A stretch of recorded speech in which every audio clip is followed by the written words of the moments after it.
হৰ অসম ছাত্ৰ সন্থা বৰলনি আঞ্চলিক ছাত্ৰ সন্থা ধেমাজি জিলা ছাত্ৰ সন্থা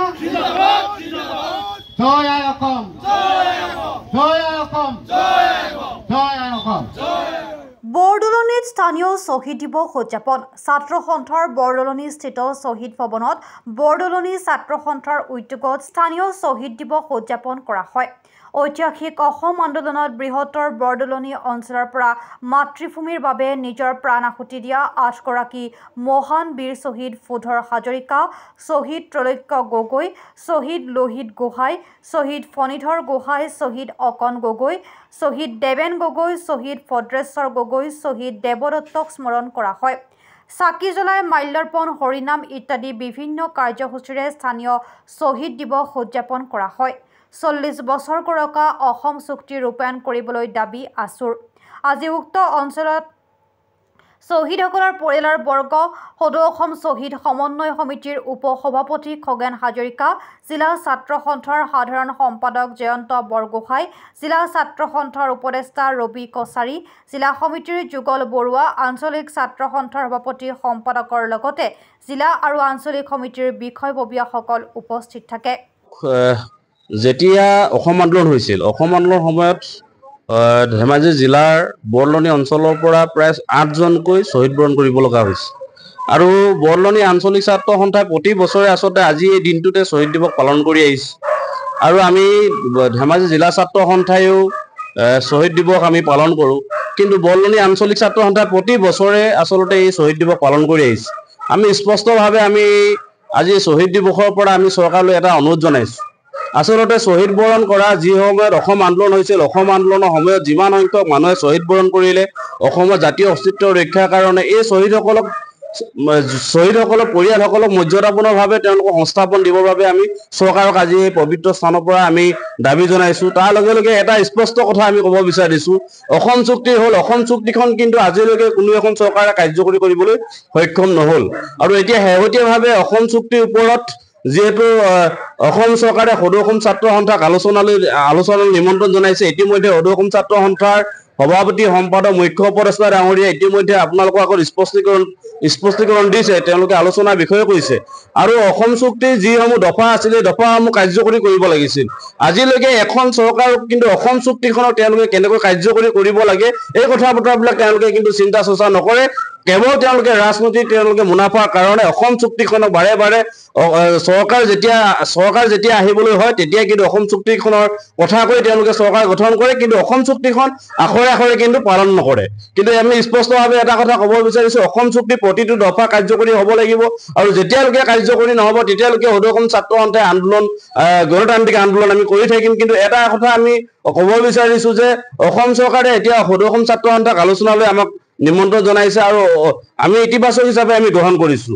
গোটেই বিষয়টো আমি ইতিবাচক হিচাপে গ্ৰহণ কৰিছোঁ। আৰু আমি সদৌ অসম ছাত্ৰ সন্থাই আমি ইতিমধ্যে কৈছোঁৱেই যে 40টা বিষয়ে কেৱল অসম চৰকাৰত আওতাত আছে, আৰু তাৰে 12টা কেন্দ্ৰীয় চৰকাৰ আৰু অসম চৰকাৰৰ আওতাত, আৰু 15টা কেৱল কেন্দ্ৰীয় চৰকাৰৰ আওতাত আছে। গতিকে আমি গোটেই বিষয়সমূহ যাতে কাৰ্যকৰী হয়, নিৰ্দিষ্ট সময়সীমাৰ ভিতৰত যাতে প্ৰতিটো বিষয় যাতে কাৰ্যকৰী কৰে তাৰ প্ৰতি অনুৰোধ জনাইছোঁ। এই পবিত্ৰ ক্ষণত শ্বহীদসকললৈ আমি শ্ৰদ্ধাৰে সোঁৱৰিছোঁ। চাওক, অসম চুক্তি আজি নহয়, আজি 40টা বছৰ গৰকিলে।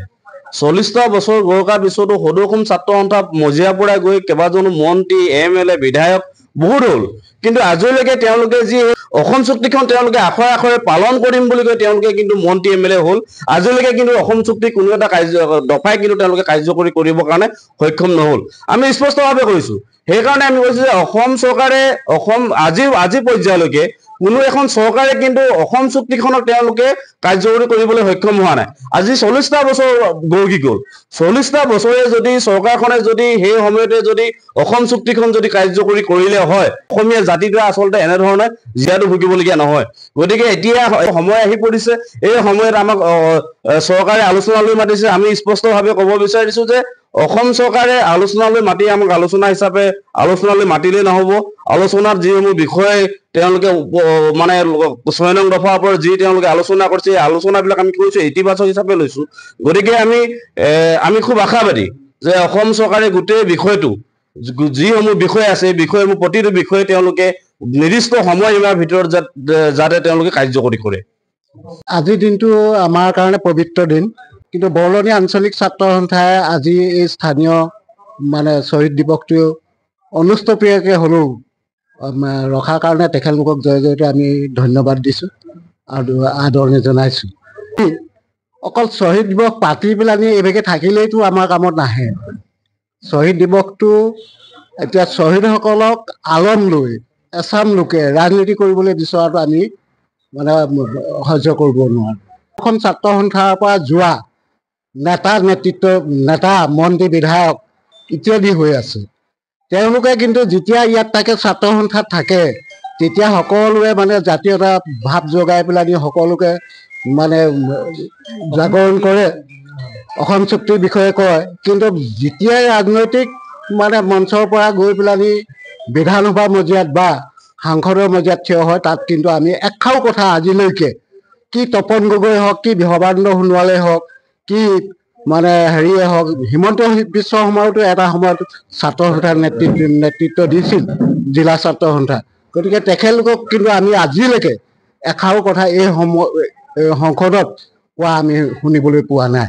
অসম চুক্তি এতিয়া কোনোবাই কয় কেন্দ্ৰীয় চৰকাৰৰ আধাৰত আছে, অধীনত আছে। অসম চৰকাৰ এতিয়াতো দুইখন বিজেপি গভৰ্ণমেণ্ট, দুইখনে গোট খাই পেলাই এই বস্তুটো আচলতে অসম চুক্তিৰ 6 নং খ দফাটো ৰূপায়ণ কৰিবলৈ বিশেষ অসুবিধাটো একো নাই।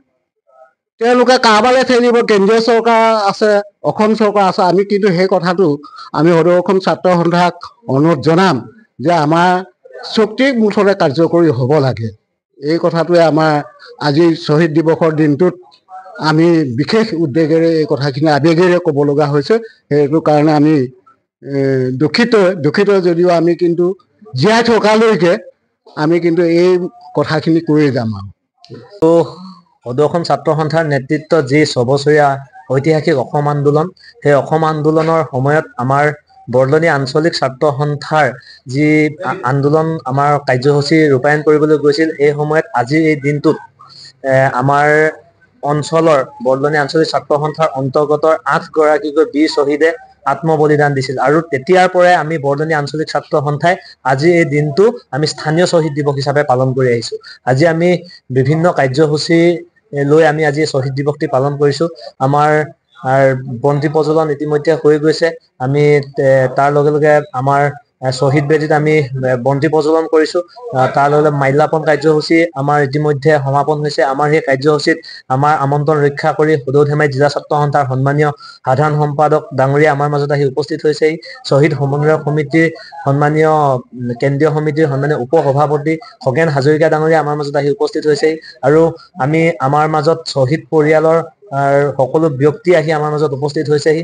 আৰু তাৰ লগে লগে আমাৰ আঞ্চলিক ছাত্ৰ সন্থাৰ সকলো কৰ্মকৰ্তাই আজি আমি এই শ্বহীদ দিৱসটি আমি পালন কৰিবলৈ আগবাঢ়িছোঁ। তাৰ লগে লগে ইয়াৰ পিছতে আমাৰ নাম প্ৰসংগ আছে আৰু আমি বিভিন্ন কাৰ্যসূচী লৈ আমি আজি এই শ্বহীদ দিৱসটি ৰূপায়ণ কৰিছোঁ। তাৰ পবিত্ৰ দিনটোত আমি চৰকাৰ ৰজাঘৰীয়ালৈ আমি এটাই আহ্বান জনাব বিচাৰিছোঁ, যিহেতু বৰ্তমান সময়লৈকে যি সেই 6 বছৰীয়া অসম আন্দোলনৰ পিছত যিটো এখন চুক্তি হৈছিল, অসম চুক্তি, বৰ্তমান সময়লৈকে কিন্তু আজি 40টা বছৰ গৰকি গ'ল, আজিলৈকে সেই চুক্তিখন ৰূপায়ণ নহ'ল।